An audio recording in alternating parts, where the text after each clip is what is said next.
لە دوو هەرێمی جیاوازی ئەڵمانیاوە هاتووینەتە باڤاریا. دۆزێک کۆی کردوینەتەوە. جیاکاری ئەتنیکی بەرامبەر کورد لە ئەڵمانیا. ئەم دایک و کوڕە چیرۆکێکی سەرنجڕاکێشم بۆ باز دەکەن. بە مەرجێک ناویان نەهێندرێ و دەم و چاویشان پیشان نەدرێ.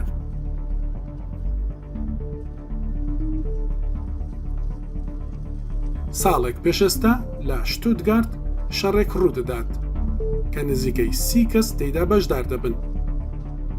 ئەم گەنجە کووردە دەستگیر دەکرێت. ئەو کات تەمەنی 17 ساڵ بووە.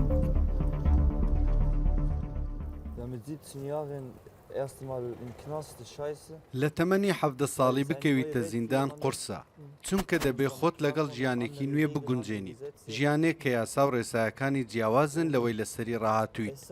ناخۆشیەکەی ئەوەیە کە دادەبڕیت، پەیوەندیت لەگەڵ ماڵبات نامێنێت، نازانیت لە دەرەوە چی ڕوودەدات، نازانیت کێ ماوە و کێ مردووە، نازانیت چەند ساڵ حکم دەدرێت یان بێگوناه دەردەچیت. لەوێ بیر لەمانە و لە زیندان و زۆر شتی دیکە دەکەیتەوە.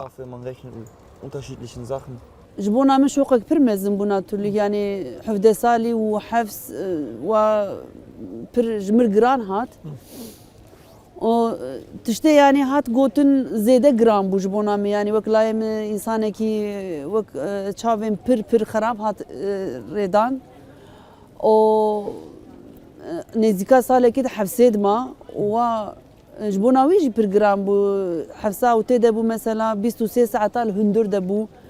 هندرێ سێلەیەکێ دەبوو نیکاری بوو دەرکێتا تەنێ ڕۆژێ سەعاتێک تەنێ کاری بوو دەرکێتاش دەربێ ئەس پر دەترسیام ئەس پر دگریام ئەنێ ji بۆ min pir tehdê bû û ji giştika zêdetir yanî min bihîsti bû mesela dahat gotin Stuttgart polîsê Stuttgartê wan zêdetir hembelî Kurdan e min va fikra zêde rast nedidît ama piştî va olaya layê me yani pir ciya derbas bû navê Kurdîtiyê bin navê layê me mesela jî ne mesela Kurdîtî bû vana genç bûn şerekî li bajêr çêbû bû û vaya ez pir nexweş bûm yanî tiştek wek havê yanî li hemberî bin vî nava da hat gotin min tiştek nerast bû yanî. Dihat gotin û nerast bû. Li ku derê dihat gotin? Di medyayê de dihat gotin?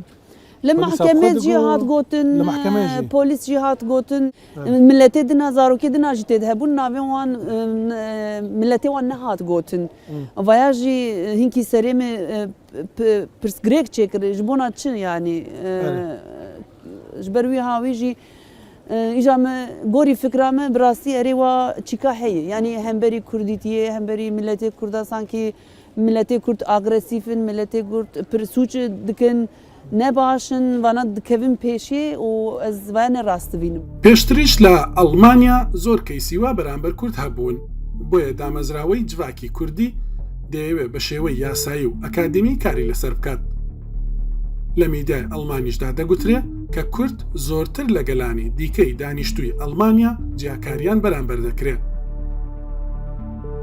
ئەمە وای لە پرۆفیسۆر چنوور قادری کردووە دەست بە توێژینەوەی بکات کە پرۆژەی کتێبێکیشە. باسەکانی کە پەیوەندی بە کورتەیە و یا شتێکی لابەلا ئەبیندرێ لە پەیوەندیەکانی لەگەڵ ئەو دەوڵەتانی کوردی لێ هاتوون.